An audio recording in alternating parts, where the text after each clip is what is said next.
ഡ്രൂസിനെ രക്ഷിക്കാൻ എന്ന മട്ടിൽ ആ മണ്ണിലേക്ക് കടന്നു കയറിയ ഇസ്രായേൽ അവിടെയും നരനായാട്ടാണ് തുടരുന്നത്. പല രാജ്യത്തിന്റെയും ആഭ്യന്തര വിഷയങ്ങളിൽ ഇടപെട്ട് പുലിവാല് പിടിച്ച അമേരിക്കയുടെ പാതയിൽ തന്നെയാണ് ഇപ്പോൾ ജൂതരാഷ്ട്രവും. എന്താണ് സിറിയയിൽ ഇസ്രായേൽ കാണിച്ചു കൂട്ടുന്നത്? എന്താണ് സിറിയയിലെ യഥാർത്ഥ പ്രശ്നം? നമുക്ക് പരിശോധിക്കാം. സിറിയയിൽ 14 വർഷത്തോളം നീണ്ട ആഭ്യന്തര യുദ്ധം പുതിയൊരു വഴിത്തിരിവിലേക്ക് കടക്കുമ്പോൾ എല്ലാവരുടെയും ശ്രദ്ധ ഡ്രൂസ് വിഭാഗത്തിലേക്കാണ്. ബഷർ അൽ അസദിന്റെ ഭരണകൂടത്തെ അട്ടിമറിച്ചതിന് ശേഷം സിറിയയുടെ പുതിയ ഭരണാധികാരിയായ അഹമ്മദ് അൽ ഷാറ എല്ലാ സായുധ വിഭാഗങ്ങളെയും പിരിച്ചുവിട്ട് ദേശീയ സൈന്യത്തിൽ ലയിപ്പിക്കാൻ ആവശ്യപ്പെട്ടതോടെയാണ് സ്ഥിതിഗതികൾ വഷളായത്. ഇത് ഡ്രൂസ് വിഭാഗവും സർക്കാർ സേനയും തമ്മിൽ വലിയ സംഘർഷങ്ങൾക്ക് വഴിവെച്ചിരിക്കുകയാണ്. ഈ സാഹചര്യത്തിൽ ഇസ്രായേൽ ഡ്രൂസ് വിഭാഗത്തിന് പിന്തുണ പ്രഖ്യാപിച്ച് രംഗത്തെത്തിയത് കാര്യങ്ങൾ കൂടുതൽ സങ്കീർണമാക്കിയിരിക്കുകയാണ്. ആരാണ് ഈ ഡ്രൂസ്? സിറിയയിലെ സ്വീഡ ഡ്രൂസ് മിലിഷ്യകൾക്ക് ആഭ്യന്തര യുദ്ധത്തിന്റെ ഭൂരിഭാഗം സമയത്തും അവരുടെ പ്രദേശങ്ങളിൽ വലിയ തോതിൽ സ്വയം ഭരണാധികാരം ഉണ്ടായിരുന്നു. അവർ തങ്ങളുടെ പ്രദേശങ്ങൾ സംരക്ഷിക്കുകയും വലിയ സംഘർഷങ്ങളിൽ നിന്ന് വിട്ടുനിൽക്കുകയും ചെയ്തു. ഡ്രൂസ് എന്ന് പറയുന്നത് ഒരു ഏകദൈവ വിശ്വാസികളാണ്. പ്രധാനമായും ലെബനൻ, സിറിയ, ഇസ്രായേൽ എന്നിവിടങ്ങളിലാണ് ഇവർക്ക് സ്വാധീനമുള്ളത്. ഇവരുടെ മതപരമായ വിശ്വാസങ്ങൾ പൊതുവെ രഹസ്യമായി സൂക്ഷിക്കുന്ന ഒന്നുകൂടിയാണ് ഈ കൂട്ടർ. 2024 ഡിസംബറിൽ ബഷർ അൽ അസദിനെ പുറത്താക്കിയ ശേഷം പുതിയ സിറിയൻ ഭരണകൂടം എല്ലാ സായുധ വിഭാഗങ്ങളെയും പിരിച്ചുവിടാൻ ഉത്തരവിട്ടു. ജനുവരിയിൽ 2 വലിയ ഡ്രൂസ് ഗ്രൂപ്പുകൾ ഇതിനോട് സഹകരിക്കാൻ സന്നദ്ധത അറിയിച്ചുവെങ്കിലും പുതിയ സർക്കാർ ഈ കരാർ നടപ്പാക്കുന്നതിൽ കാലതാമസം വരുത്തിയെന്നാണ് ഡ്രൂസ് വിഭാഗം പറയുന്നത്. നിലവിൽ ഡ്രൂസും ബെഡൂയിൻ ഗോത്രക്കാരും തമ്മിലുണ്ടായ ഏറ്റുമുട്ടലുകളെ തുടർന്ന് സർക്കാർ സൈന്യം ബലപ്രയോഗത്തിലൂടെ ഡ്രൂസ് മേഖലയിൽ പ്രവേശിച്ചതോടെയാണ് സംഘർഷം കൂടുതൽ കടുക്കുന്നത്.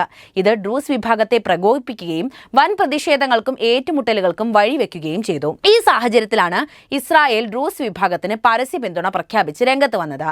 ഇസ്രായേലിലെ നമ്മുടെ ഡ്രൂസ് പൗരന്മാരുമായുള്ള ആഴത്തിലുള്ള സഹോദര സഖ്യവും സിറിയയിലെ ഡ്രൂസുമായുള്ള അവരുടെ കുടുംബപരവും ചരിത്രപരവുമായ ബന്ധവും കാരണം ഡ്രൂസിന് ദോഷം സംഭവിക്കുന്നത് തടയാൻ പ്രതിജ്ഞാബദ്ധമാണ് എന്നാണ് ഇസ്രായേൽ പ്രഖ്യാപിച്ചത്. ഇസ്രായേലിന്റെ ഈ പ്രസ്താവന സിറിയയിലെ പുതിയ ഭരണകൂടത്തിന് ഒരു മുന്നറിയിപ്പാണ് നൽകിയത്. ഇസ്രായേലിൽ ഗണ്യമായ എണ്ണം ഡ്രൂസ് പൗരന്മാരുണ്ട്. അവർ സൈന്യത്തിലും രാഷ്ട്രീയത്തിലും വലിയ സ്വാധീനം ചെലുത്തുന്നവരുമാണ്. സിറിയയിലെ ഡ്രൂസ് വിഭാഗത്തിന് നേരെ ഏതെങ്കിലും തരത്തിലുള്ള അതിക്രമങ്ങൾ ഉണ്ടാവുകയാണെങ്കിൽ അത് ഇസ്രായേലുമായി നേരിട്ടുള്ള സംഘർഷത്തിന് കാരണമാകുമെന്ന സൂചനയാണ് ഇപ്പോൾ ഇസ്രായേൽ നൽകിയത്.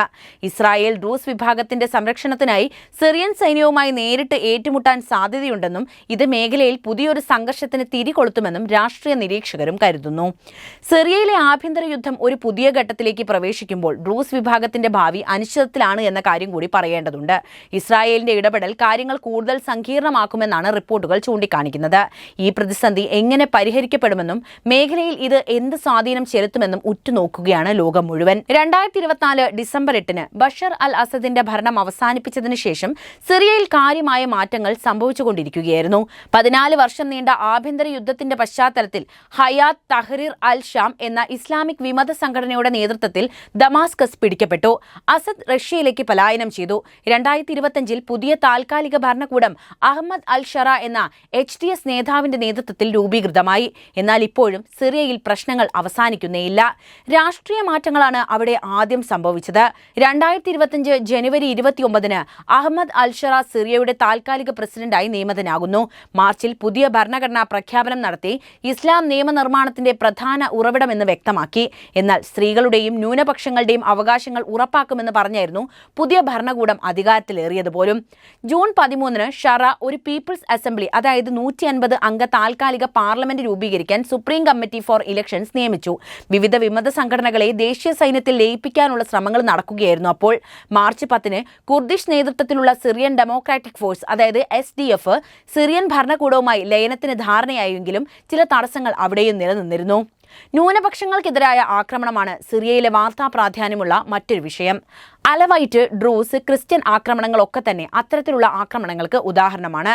2025 മാർച്ചിൽ തീരപ്രദേശങ്ങളിൽ അസദ് അനുയായികളും താൽക്കാലിക ഭരണകൂടവും തമ്മിലുണ്ടായ ഏറ്റുമുട്ടലിൽ ആയിരക്കണക്കിന് അലവൈറ്റുകളും ക്രിസ്ത്യാനികളും മറ്റ് ന്യൂനപക്ഷങ്ങളുമാണ് കൊല്ലപ്പെട്ടത്.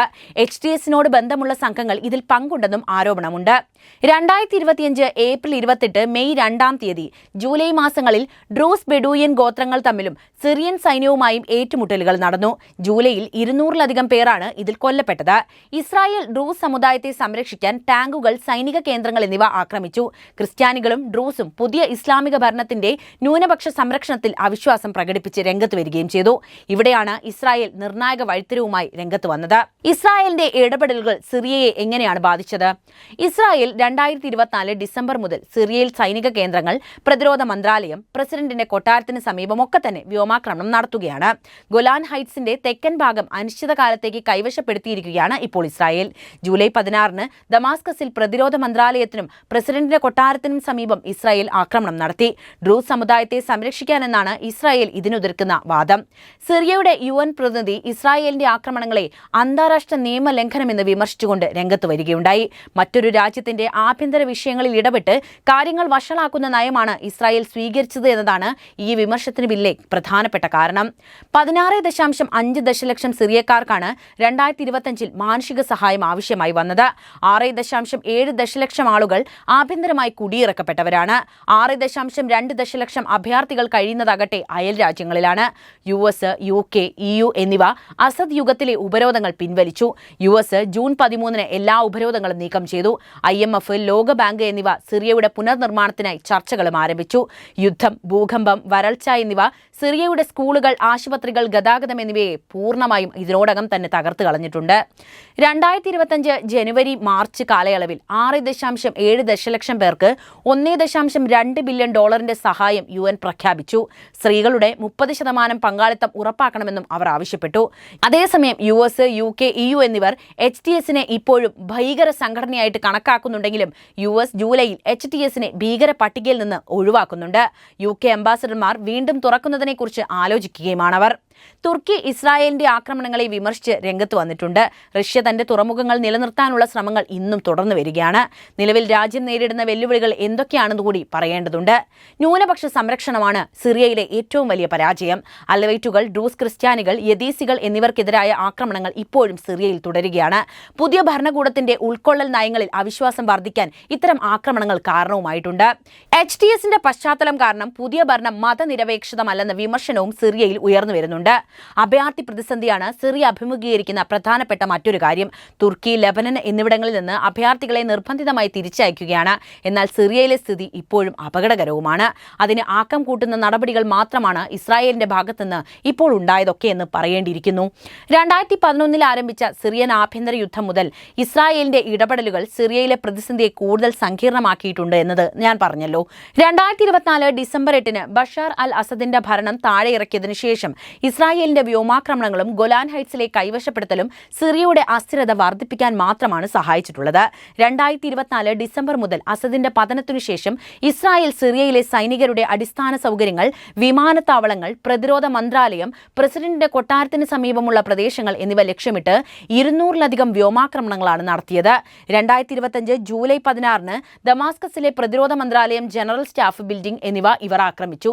3 പേർ കൊല്ലപ്പെടുകയും 34 പേർക്ക് പരിക്കേൽക്കുകയും ചെയ്തു. 2025-ൽ സംഭവിച്ച സുവൈദയിലെ ഡ്രൂസ് ബെഡൂയൻ ഏറ്റുമുട്ടലുകളിൽ 200-ലധികം മരണമാണ് റിപ്പോർട്ട് ചെയ്തത്. ഇസ്രായേൽ ഡ്രൂസ് സംരക്ഷണം എന്ന പേര് പറഞ്ഞ് വ്യോമാക്രമണം നടത്തിയത് ഇവിടെ വെച്ചാണ്.